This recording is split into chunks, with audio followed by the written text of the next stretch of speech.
Você sabia que a Björk teve uma história super tensa com um stalker loucão? Ela também já recusou uma ilha de presente e faz coisas que ninguém mais faz. Criatividade, estética e talento. Hoje, Björk no Cada Caso um Caos.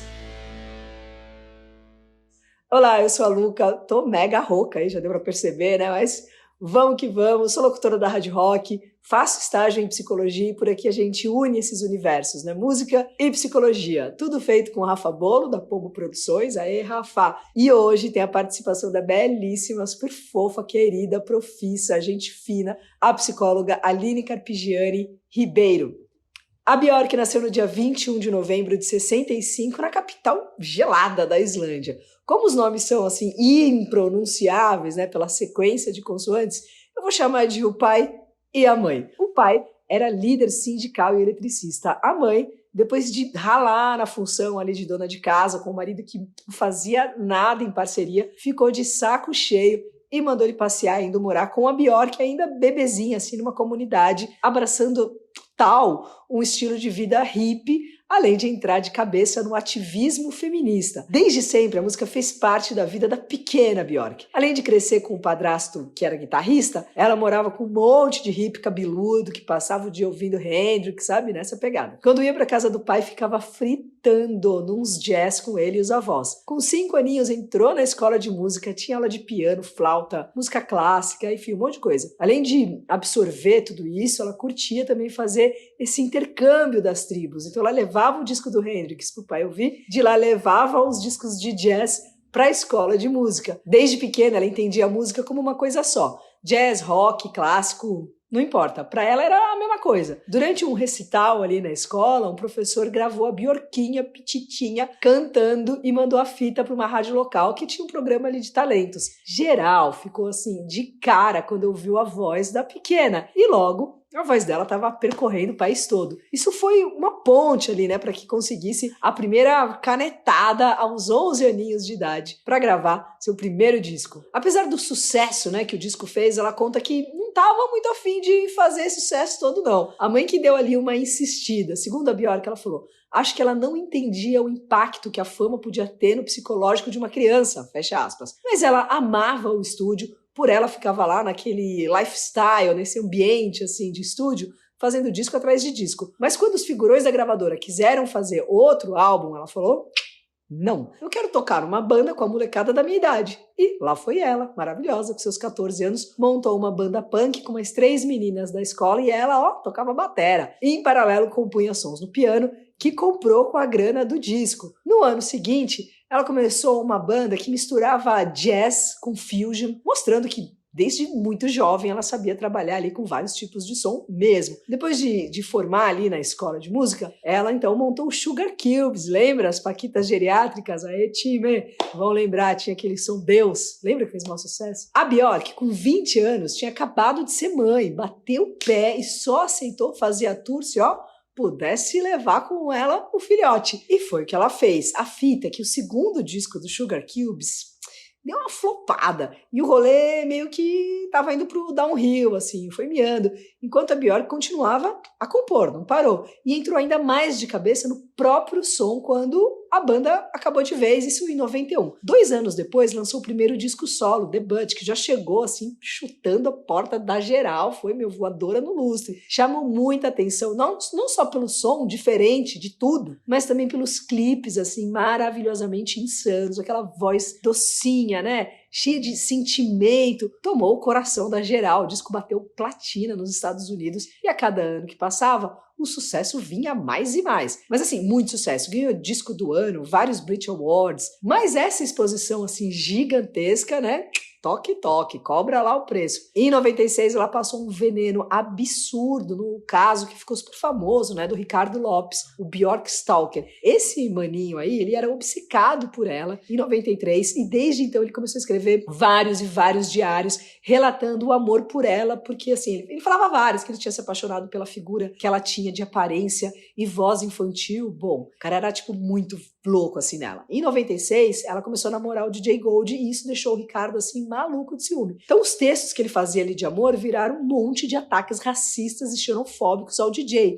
E o ódio saiu do papel. O Ricardo ficou 9 meses estudando uma forma de atacar a Björk. E no final ele fez uma carta bomba, tem noção? Projetada para jorrar ácido no rosto dela. Um detalhe, tudo isso documentado em vídeo em mais de 18 horas. O Ricardo colocou a carta no correio, voltou para casa e botou para gravar um último vídeo super perturbador, assim. Nesse vídeo, ele raspa a cabeça, pinta o rosto inteiro de vermelho, com um clipe da Björk rolando assim de fundo. Quando a música acaba, sabe o que ele faz? Esse Ricardo, ele pega um 38 e atira na própria boca. Um negócio, assim, chocante. A polícia conseguiu interceptar a carta no último segundo, quando estava chegando na mão da Björk, porque o corpo do Ricardo foi descoberto pelo mano do apartamento de baixo, que viu sangue pingando do teto dele 4 dias depois, assim, um negócio surreal. A polícia foi até lá, viu o corpo, os diários e as fitas e entendeu o que estava acontecendo a tempo de impedir uma tragédia ainda maior. A Björk ficou assim, tipo,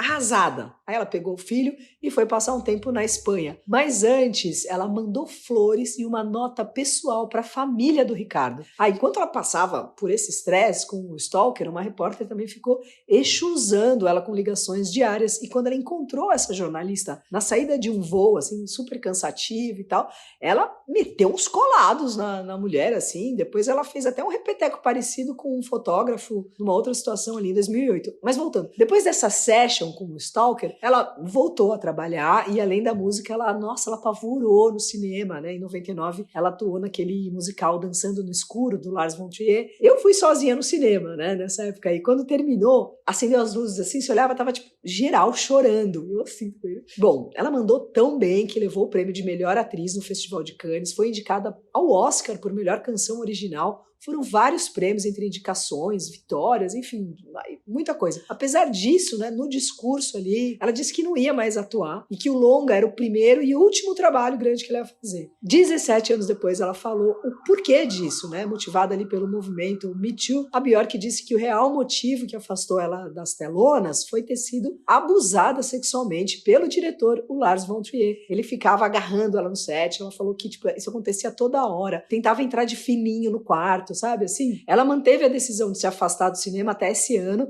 e voltou a atuar no longa O Homem do Norte. Ali por 2012, passou por outro período tenso, assim, numa sequência de backhands da vida, assim. Ela quase perdeu a voz e precisou operar as cordas vocais, se divorciou do segundo marido, a mãe sofreu um ataque cardíaco e ficou 1 semana em coma. Foi, assim, uma porrada atrás da outra, mas nas palavras da própria, abre aspas, foi um período bem dramático, mas também muito feliz, fecha aspas. Ela transformou no disco Vunikura, né, que é considerado um dos melhores da carreira da Björk, e ela continua sendo aí uma das maiores e mais completas artistas da nossa época. Ela é a tradução de metamorfose ambulante, né, ela já fez de um tudo mesmo, musicalmente e visualmente. A Björk é aquele tipo de artista que transpira a arte por todos os poros, né, faz questão de que os novos trabalhos sejam completamente diferentes ali de tudo que ela fez. Como ela mesma disse, se esperam que eu faça alguma coisa, é justamente essa coisa que eu não vou fazer. Ela conta que quando pequena tinha o sonho de ter uma ilha e ficar para sempre lá isolada ouvindo os passarinhos, as ondas batendo nas pedras e compondo seus sons ali, sem ter encheção de saco de ninguém, sem se importar se alguém ia ouvir ou não, se ia gostar, se não ia gostar. E esse sonho quase virou realidade. Em 2000, o primeiro-ministro da Islândia subiu um decreto que dava para ela, assim mesmo, de presente, uma ilha inteira, em reconhecimento a tudo que ela fez pelo país. Mas ela falou, não, eu não quero, não, muito obrigada, fique com você. Quem recentemente lembrou dela no Instagram foi o nosso querido Milton Nascimento, que conheceu a Björk em 98, veio pro Brasil. Ela pirou no som do Milton, amou Tom Jobim e, inclusive, também chegou a regravar o clássico Travessia. E tudo isso, além de ser fã assumida do Sepultura. Demais, né? E você, qual o som aí da Björk que você mais gosta? Qual história você acha que ficou faltando? Manda aqui pra gente nos comentários. E vamos ver a Aline Carpigiani Ribeiro, psicóloga clínica na abordagem Gestalt terapia, com uma pegada social ali. Ela é demais, canta muito. Fala aí, Li. Oi, Luca. Oi, pessoal, tudo bem? Hoje eu vou falar com vocês sobre stalking, né? Que a Björk viveu isso lá na década de 90. O termo surgiu na década de 80 e significa perseguição em português, mas a gente está falando de comportamentos que já vem aí acompanhando a humanidade há muitos anos e se adaptando às nossas formas de se comunicar, às novas tecnologias de relação que estão aparecendo. Embora a gente não tenha como definir um tipo específico de personalidade que comete esse ato ou um diagnóstico único para esses indivíduos, a gente tem sim comportamentos padrões. Uma das características mais marcantes do stalker é a obsessão por esse indivíduo, que ele persegue insistentemente, mesmo com a negativa. Muitas vezes a gente está falando de pessoas que têm o seu contato com a realidade e consigo mesmo bastante fragmentado. A vítima do stalking vira mais do que alguém que a pessoa gosta ou admira e vira assim um objeto de idealização onde se projeta todas as fantasias, que também estão dizendo respeito a essa relação íntima que o stalker tem consigo mesmo. A projeção é um mecanismo de defesa que coloca no outro, no externo, questões nossas íntimas que a gente não dá conta, por exemplo, nossas frustrações, nossos fracassos, nossos desejos, medos e questões que a gente às vezes nem reconhece na gente. No caso do Ricardo Lopes com a Bjork, esse jogo projetivo a gente também pode observar em vários momentos. Inclusive, a gente pode observar o comportamento obsessivo dele, né? Quando ele passa anos escrevendo mais de 800 páginas sobre essa relação que acontecia na cabeça dele. E a gente vê toda essa idealização se rompendo quando a realidade atravessa suas fantasias no momento que a Bjork aparece namorando o DJ Gold, que também vai virar objeto de projeção com os ataques de ódio racistas e xenofóbicos. Nesse caso, como tantos outros, né, ele chegou num ponto extremo. O Ricardo tira a própria vida e atenta contra a vida da Bjork. E a gente está falando de uma época em que a tecnologia estava muito ali primitiva, no seu começo, né, bem limitada, diferente de como é hoje. E com as redes sociais, esse fenômeno ganhou novas ferramentas e bastante eficazes de perseguição